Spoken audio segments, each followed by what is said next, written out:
Beloved, in this second part of God's word, revealing God's will, based on 2 Peter chapter 3, verse 9, I want us to look at the principle number 4, how there is the need for you and I to be submissive.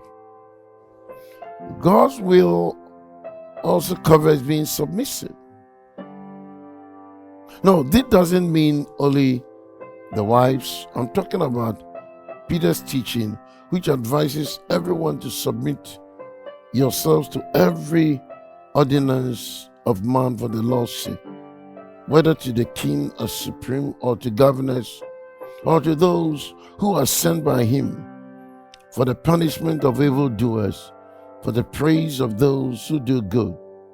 For this is the will of God, that by doing good you may put to silence the ignorance of foolish men. 1 Peter 2:13-15. In so many words, Peter is telling us, obey the law. But are we sure we are hearing Peter's correctly? Submit yourselves or ourselves to every authority, every law of man. What if we don't agree? And what about the scene in Acts where Peter and the other apostles were hauled into the court and ordered to quit preaching and teaching about Christ? Didn't Peter say we ought to obey God rather than men? Acts chapter 5, verse 29. There might be those times when we have to choose between obeying God and the government. But Peter isn't talking about that here. In his letter, he's talking about being a good citizen and thus a good witness for Christ. That is why he goes on to say, love as free, yet not using liberty as a cloak for vice, but as bond servants of God. Honor all people, love the brotherhood, fear God, honor the king. 1 Peter 2:16-17. My dear brother, my dear sister, it's true that God's grace can easily supersede, for instance, 30 traffic tickets. But this, you have to be very, very careful about your inconsistency and apparent insincerity, so that you don't fall into the trap of disobeying the law while at the same time praying and binding demons. Meanwhile, you are overspeeding. Not only are we to pay our taxes, obey the traffic laws, and support the other laws of the land, but Peter also talks about being submissive on the job. Servant, be submissive to your masters with all fear, not only to the good and gentle, but also to the harsh. 2 Peter 2:18. Granted, most people don't have to live in slavery today. But then, again, some of us work for employers whom we refer to as slave drivers. No matter, says Peter, submit anyway. Why? So we can be a good advertisement for Jesus Christ. If you and I are going to be Christians and do God's will, submission is part of the package. We live in an ungodly system, and it is God's will we try to live as exemplary people.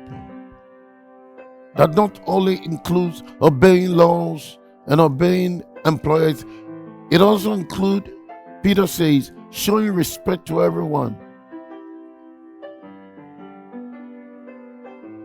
I heard a story that nicely illustrates the need to be less belligerent, less upright, and just plain more agreeable people.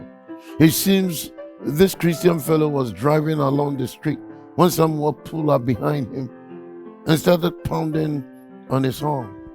Beep, beep, beep.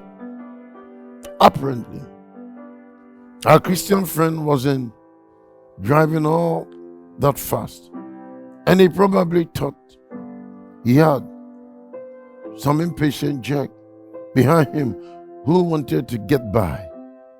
Beep, beep, beep. So he started fuming and finally couldn't stand it any longer. They came to a red light and stopped, jumped out, ran back to the mad honker on his tail and said, "If you don't quit blowing the horn, I will." About then, the guy in the other car said, "Oh, I'm sorry. I saw your bumper sticker. Honk if you love Jesus." So, of course, I honked. It's as true with this submissive principle as it was with the others. If we are looking for God's specific guidance and are not being the kind of citizens we ought to be, the kind of employees we ought to be, or the kind of people we ought to be in relating to others, we are missing it. We are to obey God's clearly stated will. Be saved, spiritually filled, sanctified, and submissive. The rest take care of itself.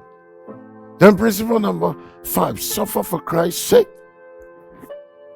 The fifth and the last principle the Bible teaches about God's will is that we are to willingly suffer. Almost all of us think we qualify here.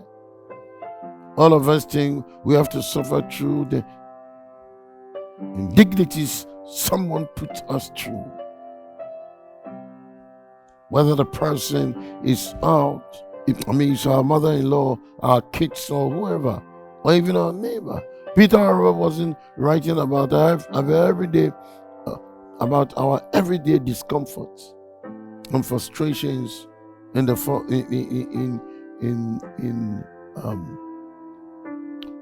2 Peter chapter 2 verse 13 to 15. Beloved, rather it is clear here that the apostle was writing his 2 letters to Christians who were suffering for the faith. That is why he says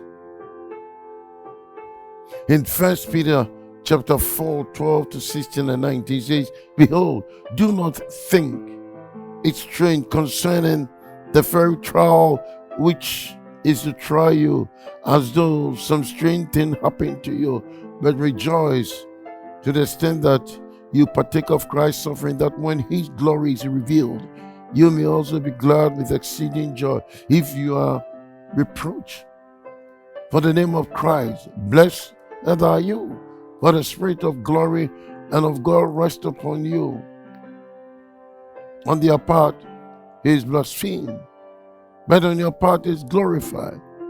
But let none of you suffer as a murderer, a thief, an evildoer, or as a busybody in other people's matters.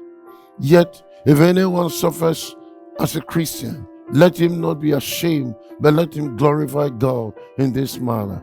Therefore, let those who suffer according to the will of God commit their souls to him in doing good, as to a faithful Creator. 1 Peter 2, 12 to 16 and 19. Beloved, if you are not getting along with your spouse, or your relatives, or your pastor, it's more than likely partly your fault. What Peter is talking about is suffering for good, for living a godly life in an ungodly society. Do that, and you are bound to get some. When you go out and confront the world boldly for Jesus Christ and suffer for it, that is God's will. Granted, few of us in the Western world, at least, know much about suffering for Christ, including myself. Though the experience that I've gone through all these years, I got a small taste of suffering. But the best part was that some people got saved. But the best part again was that some people got saved. I remember in particular a young fellow who came to see me not long after I've preached one of my messages on suffering for Christ. I led him to Christ. Eventually, he became a key member of our fellowship. Although we shouldn't seek out pain and suffering, we must be willing to take a stand, even if it means persecution and suffering.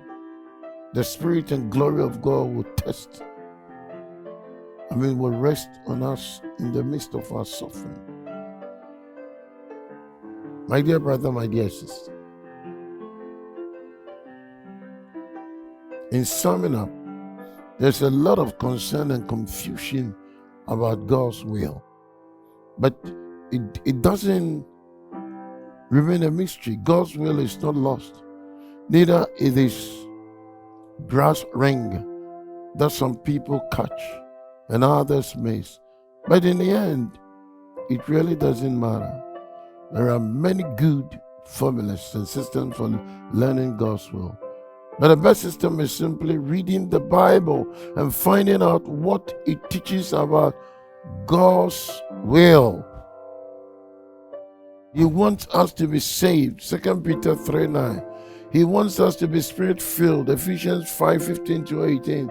He wants us to be sanctified, 1 Thessalonians 4:3 and 4. He wants us to be submissive, 1 Peter 2:13-15. He wants us to be willing to suffer for his sake, 1 Peter 4:12-19.